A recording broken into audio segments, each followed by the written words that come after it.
quand on arrive en Corse, ce qui frappe, c'est que la Corse a été relativement préservée ces dernières années. Mais il n'en reste pas moins que c'est vrai qu'il y a une concentration et j'ai l'impression une tendance lourde qui consiste à construire essentiellement en bord de mer. Bon, ça, c'est un des grands problèmes de l'aménagement du territoire. Donc je crois que là, il y a un enjeu, même s'il faut être aussi réaliste. On sait que les gens, les deux pôles, Ajaccio et Bastia, vont rester. Il faut trouver des modes de développement intéressants.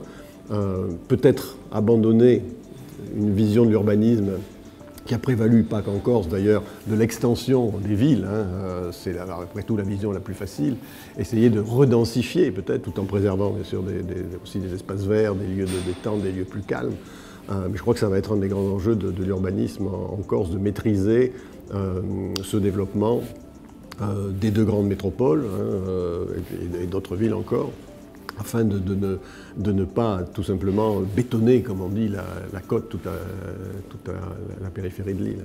Pour le reste, en Corse, prévoir des aménagements, sûrement il faut des aménagements, il faut continuer à construire, bien sûr, il y a de la demande, mais préserver aussi des espaces naturels, ne pas construire partout, n'importe comment. Enfin, le principe est très simple. Je crois qu'il faut s'attacher à avoir une vision, je dirais le mot planifié n'est peut-être pas le bon mot, il est très connoté, mais une vision un peu plus organisée, un petit peu plus concertée, un petit peu plus à long terme.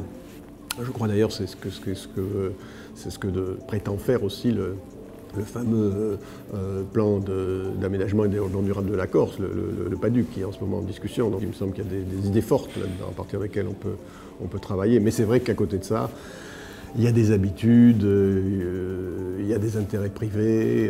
Je sais bien qu'il y a de la spéculation sur les terrains en bord de mer. Tout ça est très difficile à harmoniser, mais je pense que ça justifie justement une intervention, je dirais, des pouvoirs publics, au sens large. Alors, est-ce que les décideurs sont-ils conscients de ces problèmes d'urbanisme? Bon, je crois que oui, quand même, mais leur problème, c'est qu'ils sont souvent dans l'urgence. Ils doivent décider dans l'urgence,